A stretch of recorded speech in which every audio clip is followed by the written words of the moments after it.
Welcome to the Bulwark podcast. I'm Charlie Sykes. It is Friday. We usually have Tim Miller on, but Tim Miller is out pushing his New York Times best-selling book. Speaking of New York Times best-selling books, we're joined today by Jonathan Martin, senior political correspondent for the New York Times, a political analyst for CNN, and co-author of the recently published This Will Not Pass, Trump, Biden, and the Battle for America's Future.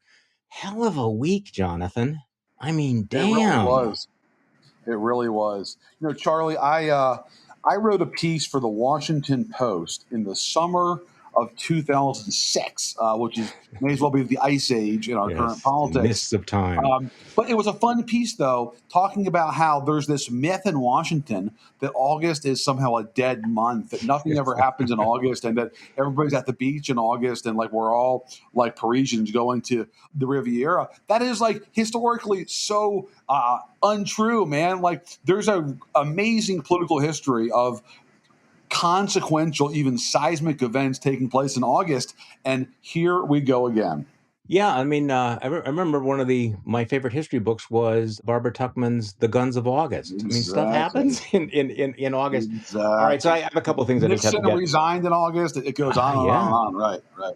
Well, a couple of things I just need to get off my chest before we dive into the news of the day. And of course, with all the caveats that you and I are having this discussion at 10 o'clock Eastern time, although neither of us are in that time zone at the moment. And so by the time people listen to this, they may know a lot more about how nuclear Mar-a-Lago went, what's going to happen with the search warrant and everything. But I keep saying that nothing should shock us anymore. Not because I mean, after what we've been through over the last 6 years, I have to say, though, last night on Fox News, Brian Kilmeade, sitting in for Tucker Carlson, actually aired a clearly, crudely photoshopped picture of the judge, the Jewish judge, who signed off on the search warrant at Mar-a-Lago. The Photoshop picture of imposing his head over Jeffrey Epstein's, sitting on an airplane with Ghislaine. Is that how you pronounce it? Ghislaine Maxwell? Yeah, And she's leaning over, massaging his foot, and he's drinking something. And it's like, just when you think like there's no bottom, I mean, lying liars lie, what's new? It's like, here's a judge who is facing all of these threats, death threats. His synagogue had to cancel an event because there were so many threats. And Fox News actually posts a Photoshop picture of this judge as Jeffrey Epstein on this, the Lolita Express. And it's like, Jonathan, I mean, again, am I naive to be shocked by this now? Yes, of course I am. A little bit. Yeah. Yes, right. Look, it's depressing and troubling, but what it's not to me is surprising. Yeah. It's the market forces, and that's what's driving them here, and what's driving a lot of the right-wing media is they're giving the audience what they think the audience wants, but there's not any thought given to there's not any thought given to responsibility or propriety here, let alone public safety. When you do that, and look, I mean, we're in an environment that's a tinderbox now. You have somebody who shows up at the FBI field office in Cincinnati with body armor and gets in a sort of like, Wild West style, shootout in a cornfield outside Cincinnati, and eventually dies at the hands of law enforcement. I just don't know how that kind of thing can take place and there not be reflection on the part of everybody in the press. Yeah, I'm reading the headline here. Armed man who tried to breach FBI office, Ohio office, shot dead by police. Confrontation comes as officials warn of increase in threats against federal agents after Mar-a-Lago raid. Right. I was struck, by the way, by all of the Republicans that tweeted out, their outrage about this whole incident and everything. Actually, they're observing complete silence about it. But once again, it should be obvious, if it has not been obvious for a long time now, that toxic ideas have tragic consequences. Yeah. And yet, despite this, as you describe it, a tinderbox, everybody had ramped up. Well, at least until yesterday afternoon. So let's talk about this. And again, with the caveat that this is 10 o'clock Eastern time on Friday morning. We'll be smarter later. So what's going on with Merrick Garland? Because I'm thinking that the Orange God King did not see that coming, that Garland comes out and says, all right, we're ready to release the search warrant. He has a full-throated defense of the FBI. And I mean, my take on this was that Donald Trump was kind of counting on the asymmetry, the information asymmetry, where he could go out and demagogue and raise money and stir things up, and the Department of Justice would, keep its head down. And so Merrick Garland is basically saying, "Oh, I'm calling your bluff." So it is put up or shut up Friday, isn't it, Jonathan?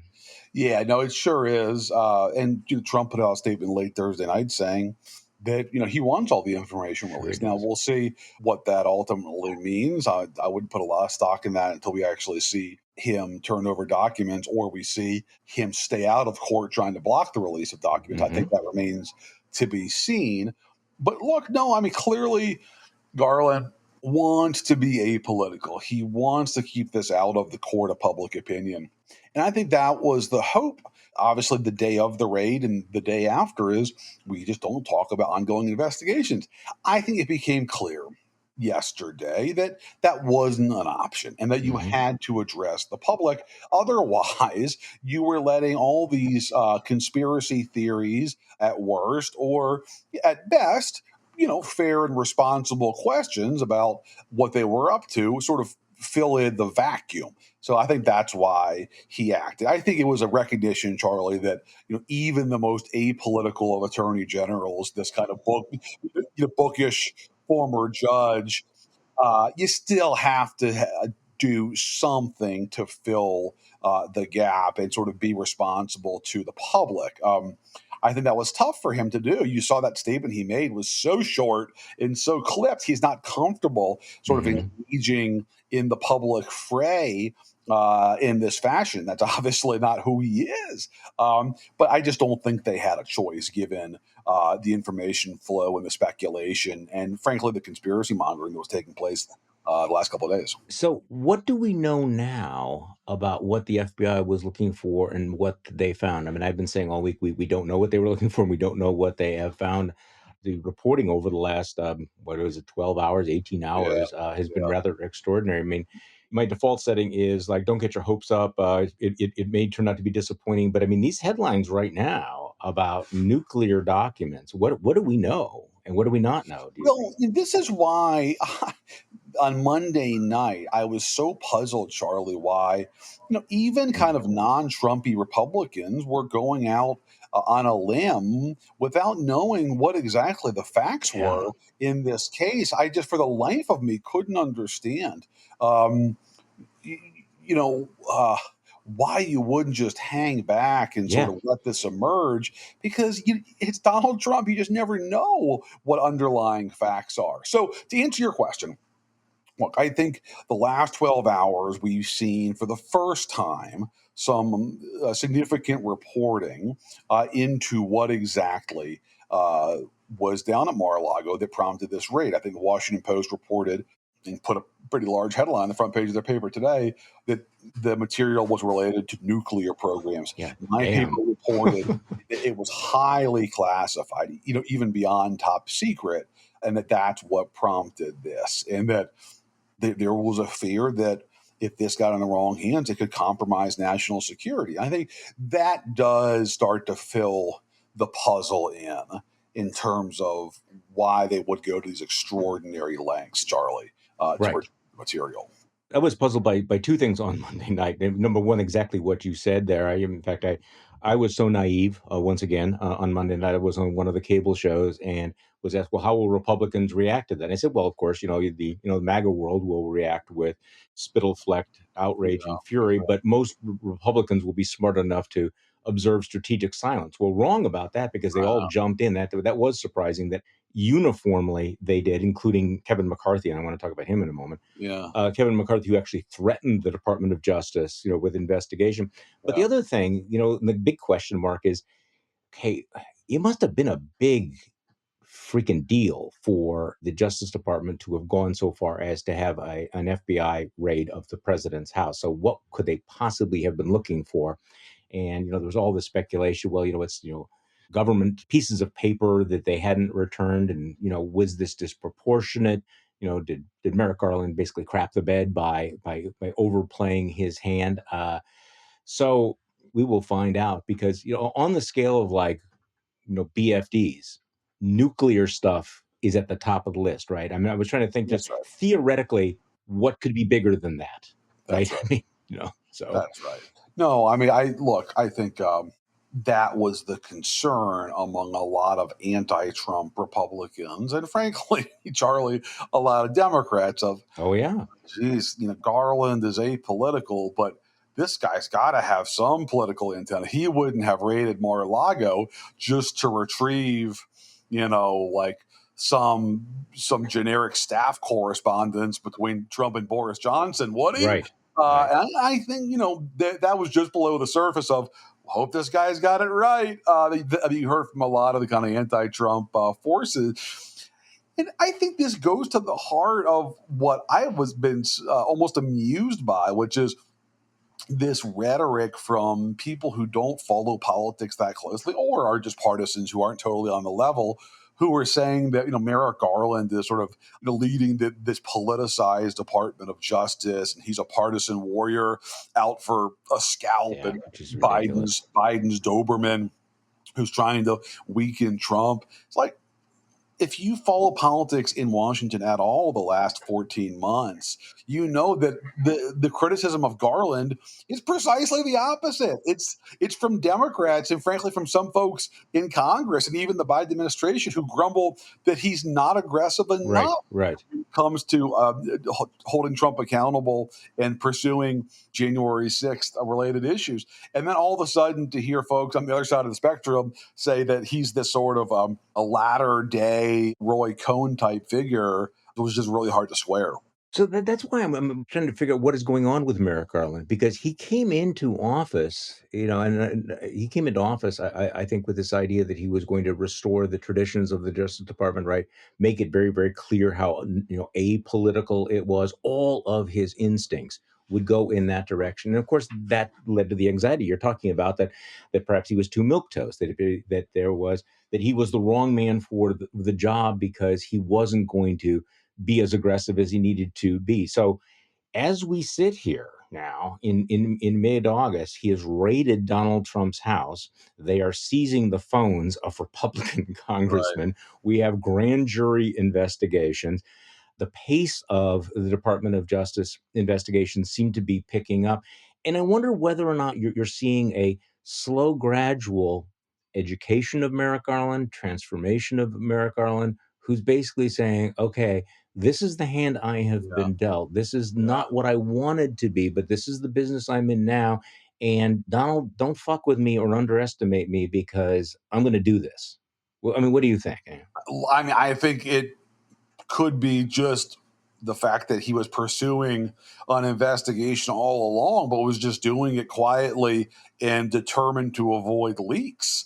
And that now the investigation is coming to the surface, but it was happening all along. He's just not somebody that was sort of eager for that to be known precisely because of the reaction that this has prompted this week. Look, I mean, I know for a fact that the people in that department are extremely careful about not seeming political, about this, crossing every T, dotting every I, because they don't want to trigger the kind of reaction that we've seen this week.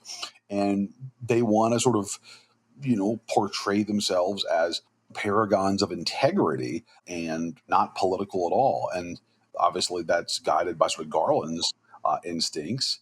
And that has been their approach. But it's hard to stay out of politics when you send agents into the former president's home. I mean, okay, like that's that. But there's no more keeping this investigation under the surface. That's just, No, that's right. I think at that point, I'm sure Garland wanted to sort of keep business as usual, but that only lasted 2 days. I mean, I think yesterday's announcement by Garland was just such a concession that yes, I cannot remain in this monastery. I've got to come out and Right. engage the public. Well, I mean, one of my concerns was that you're seeing the same sort of pattern that we saw in the Mueller investigation, where the asymmetry of Robert Mueller, who is bringing basically a fountain pen to a gunfight, Right. and was not able to deal with the kind of information political warfare that Donald Trump excels at, Right. and was perhaps had too much faith in institutions, had too much faith in the old way of doing things, and that Merrick Garland seemed to come out of the same cloth. And clearly, Totally. I think yesterday was a recognition that he can't do that. So I am fascinated to get your take on the Republican reaction.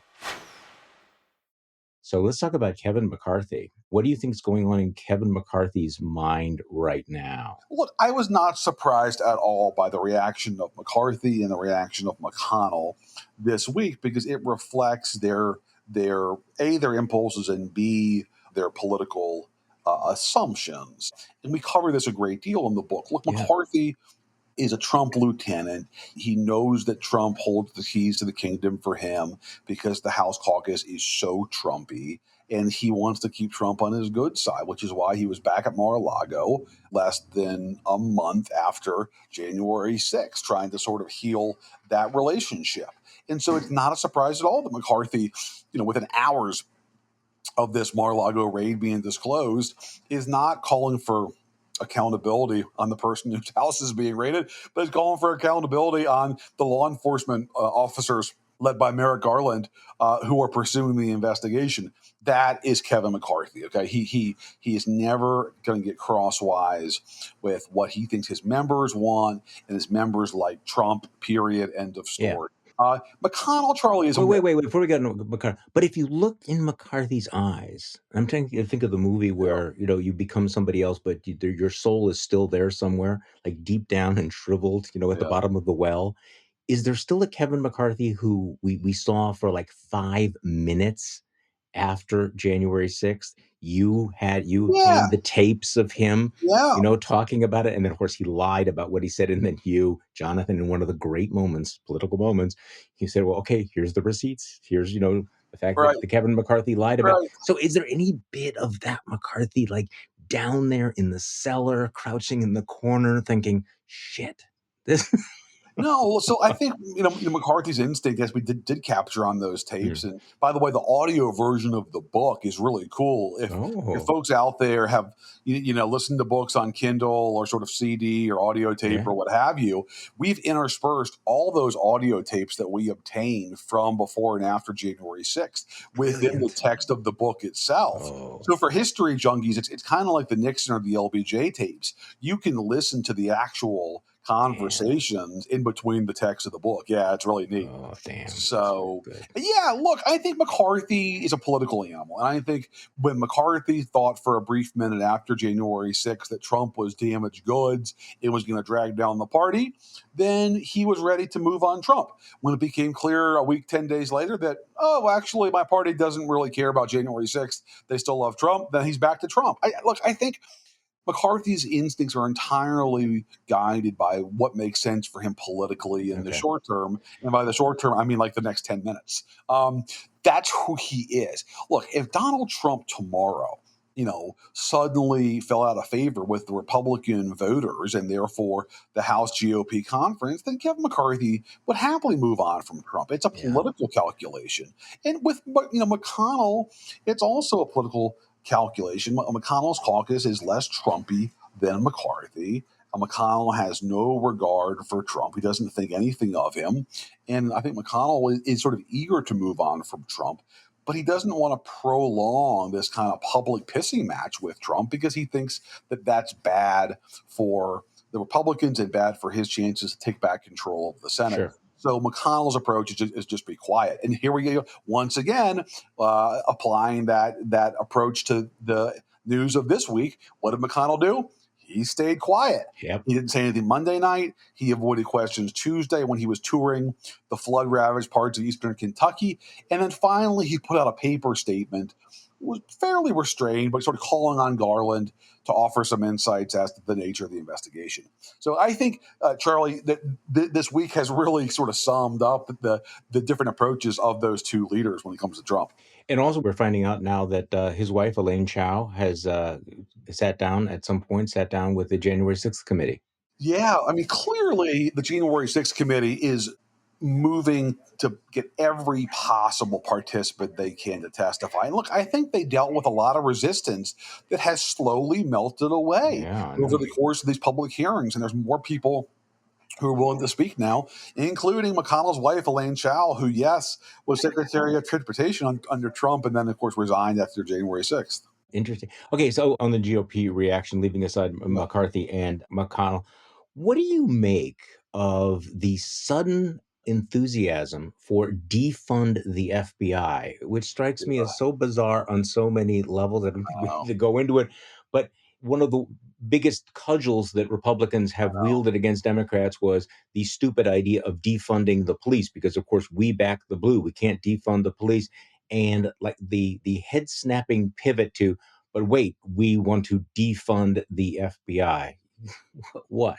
Well, two things strike me there. I mean, one is the degree to which Republican lawmakers have become, and not all of them, but a lot of them, have become so captive to an information silo that includes references and attacks and sort of even sort of, almost a sort of like language that is so unique to one element of their base. It's not even their entire base, and like it certainly isn't the general electorate. And the idea that you're going to be rewarded by attacking federal law enforcement officers with the electorate at large just shows how a lot of these members have become sort of so deeply sunk into these ideological silos.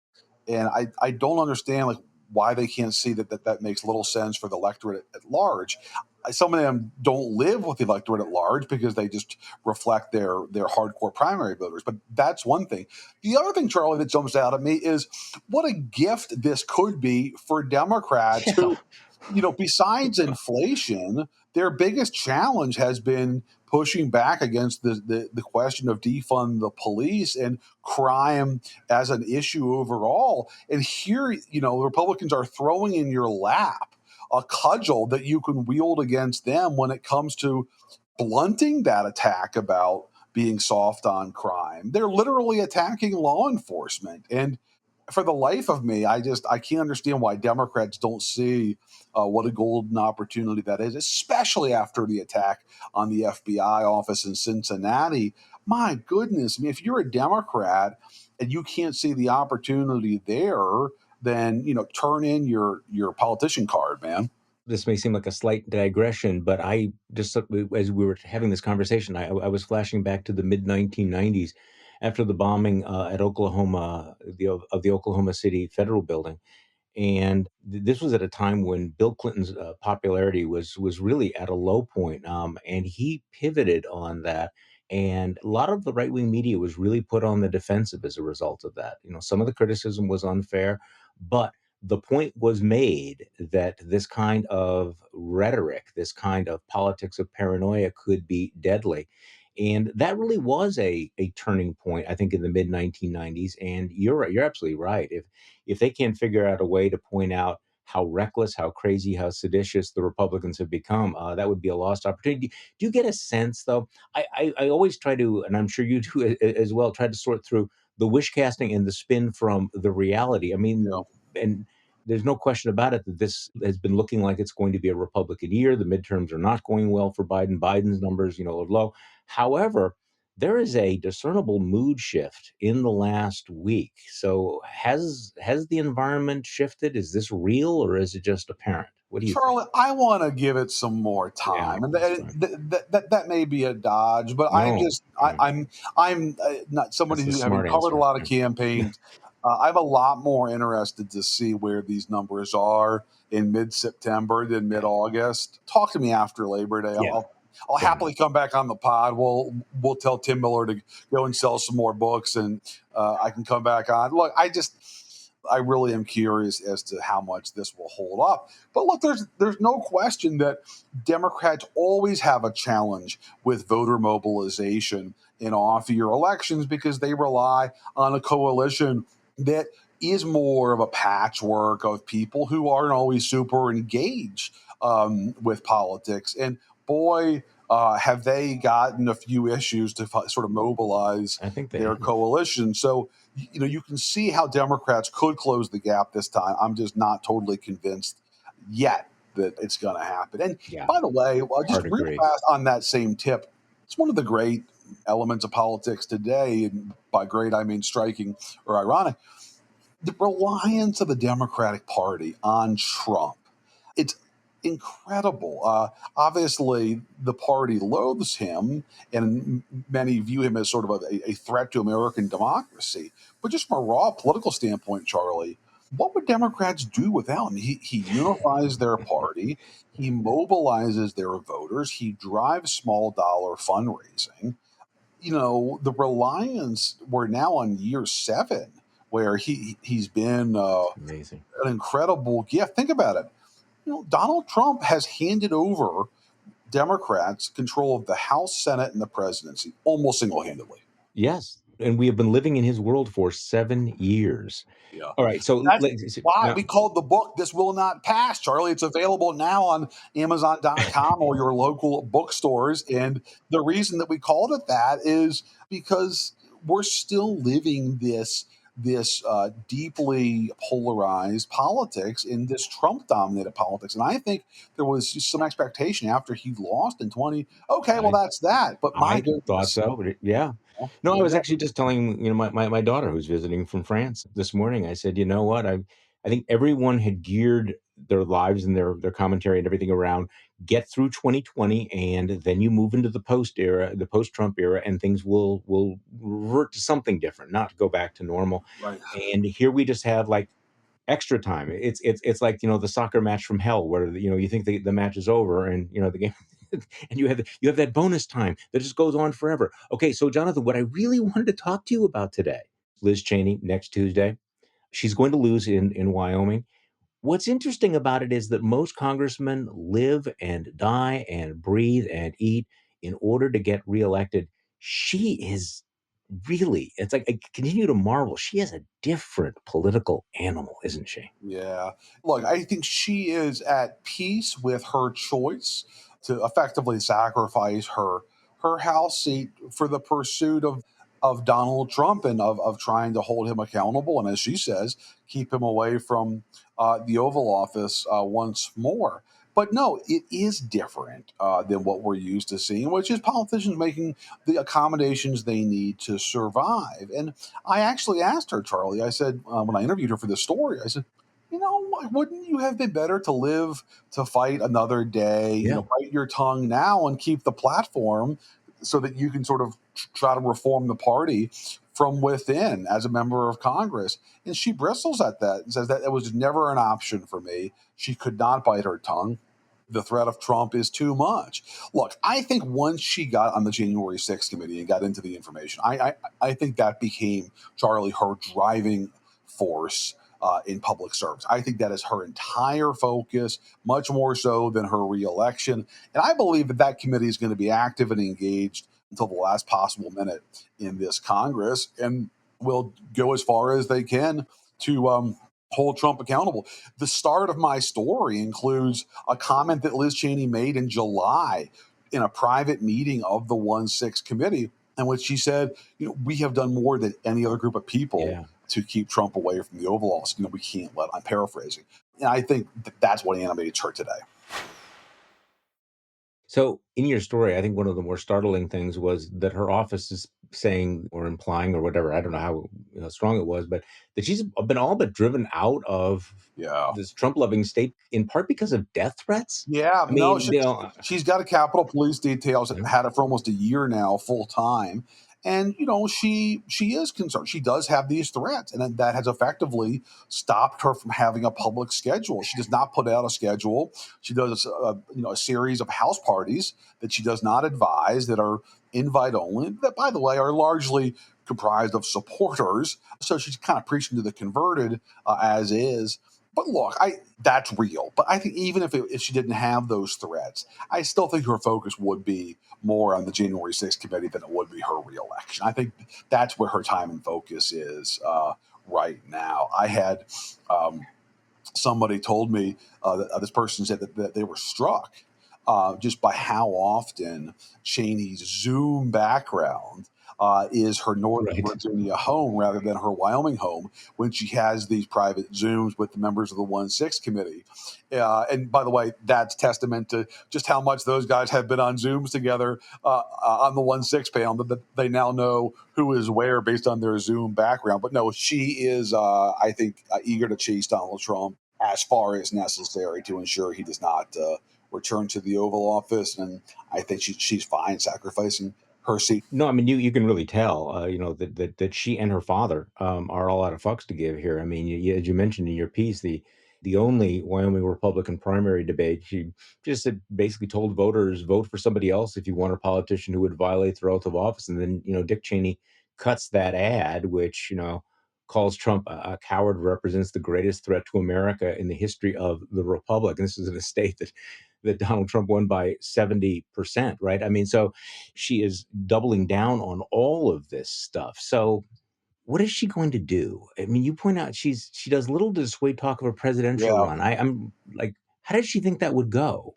Yeah, and like frankly, where did she run? Does she run as an independent or does she run in a Republican primary? Charlie, I don't think that she has thought through all these questions about her post congressional life. My sense of her is that she's still undergoing this political awakening that I think's bigger than Trump. She made a really striking comment to me that she'd rather serve with, these women like Mikey Sherrill, who was a Navy Yeah, helicopter pilot, who are serious people with impressive backgrounds who care about policy, even though their ideology is different than some of the more cartoonish sort of bomb throwing figures in the Republican caucus. So, like, I think Liz Cheney's experiencing kind of this political awakening here that's bigger than Trump, much more so than she sort of, quietly and methodically plotting her post congressional 501c3 that's going to, be the shell group that takes down Trump or sets up her presidential run. I don't think she's gotten that far. Again,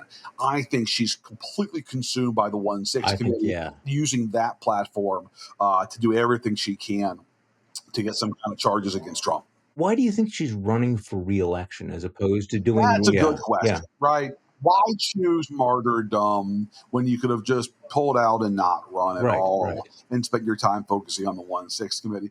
And the answer to that, Charlie, is that she's a Cheney. I think she's just somebody who does not want to quit. She doesn't want to give Trump the pleasure of saying he drove her out. She'd rather sort of meet her political fate and go down with the ship, get burned at the stake. Pick your metaphor.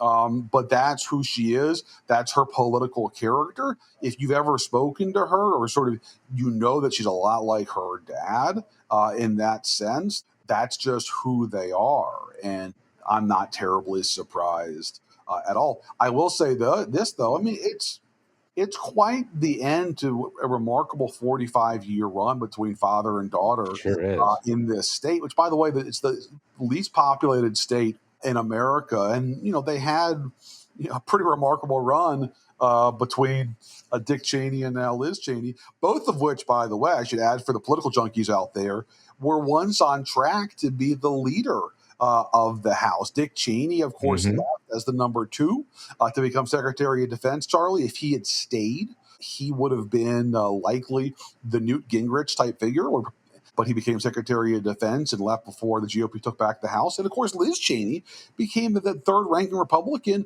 one term into her congressional career and could have also had a similar arc. And instead, now both are not going to sort of reach that pinnacle, and instead took very different turns in their careers away from the House, both of them achieving fame for very different reasons. So your piece also reminded me of something that I had completely forgotten about. You wrote that a decade ago, Cheney had a contract to appear regularly on Fox Yeah. News Yeah. and would use her perch as a guest host for Sean Hannity. By the way, think about that for a moment. Yeah. Guest host for Sean Hannity to present her unswerving Yeah. conservative views and savage former President Barack Obama and the Democrats. She does not express regrets about creating an atmosphere that led to Trump, but she did acknowledge that a reflexive partisanship that I've been guilty of, and noted that January 6th demonstrated how dangerous that is. So this is part of this transformation. is that she's It kind of is. working No, yeah, through, yeah, I call it more of an awakening, but yeah, absolutely that's what it is. She brought up Fox unprompted to me, so it's obviously on her mind. I think she knows now how unhealthy this far right ecosystem has been vis-a-vis the sort of rise of Trumpian politics and this detachment from the world that the rest of us live in. And she was pretty clear about that. And it's obviously starting to do some reflection. But yeah, it really does show just how much everything in the conservative orbit has changed the last decade. And people like that thought that American politics was basically being played out between the 40-yard lines, to borrow a football yeah. term. And then it turns out that it wasn't. And she was left out in the cold because of that. And I think is now trying to find her way ahead in a world that's very different than the one that she grew up in. And also the one, Charlie, that she lived in as an adult, whether working for her dad's administration or on Fox News. So next Tuesday is going to be one of those, again, clarifying moments where the Republican Party rejects Liz Cheney and perhaps sends Sarah Palin back to Congress. Yeah. I haven't been following the Alaska politics. It's a little bit complicated there, but what do you think? Is Sarah Palin going to win that primary next Tuesday? She's in a pretty strong position. And Yeah. I think those two races obviously speak to Trump's enduring role in the Republican Party, but they also say something else, and that is the Republican Party has a demand side issue as Yeah. well. And by that, I mean, a lot of their voters, this is what they want. I mean, their Exactly. primary electorate wants this kind of populist, pugilistic politics that is much more about opposition than it is about a sort of set of small government policy beliefs. That's bigger than Trump. Trump tomorrow could fall into a sinkhole, and I think there would still be these issues. Oh, absolutely. No, it is the followership problem. So the Republican House caucus next year is really going to be something. And imagine that, the rivalry between Lauren Boebert, Marjorie Taylor Greene, and Sarah Palin. Who can be the craziest? And Kevin McCarthy, ought to be careful what he wishes for, right? Because, I mean, this is his great dream to be the speaker. It's going to be a shit show. John Boehner and Paul Yeah, Ryan, your yeah, fellow Wisconsinite, yeah. had a difficult time corralling a much less Trumpy conference than what Kevin McCarthy is going to have on his hands next year. And I think that's going to give Kevin a lot of challenges. We have Republicans, in our book, This Will Not Pass, who have real questions about whether McCarthy's going to be able to sort of lasso these folks and sort of keep things straight. And by the way, if Democrats do keep control of the Senate and it's only the GOP that has control of the House, that's another opportunity for Democrats, for President Biden, to try to isolate the sort of House Republicans that, if that's the only chamber that the GOP Yeah, controls, yeah. they can kind of portray them as extremists potentially. There's no way that Kevin McCarthy will keep the crazies in a box. That is the problem. Jonathan Martin, thank you so much for joining me on the podcast today. I appreciate it very much. Jonathan Martin is political reporter, political correspondent for the New York Times, and co-author of the best-selling book, This Will Not Pass, Trump, Biden, and the Battle for America's Future. Jonathan, thank you so much for your time today. Thanks, Charlie. Appreciate it. Take care. And thank you all for listening to this weekend's Bulwark podcast. I'm Charlie Sykes. I will be back on Tuesday, and we will do this all over again.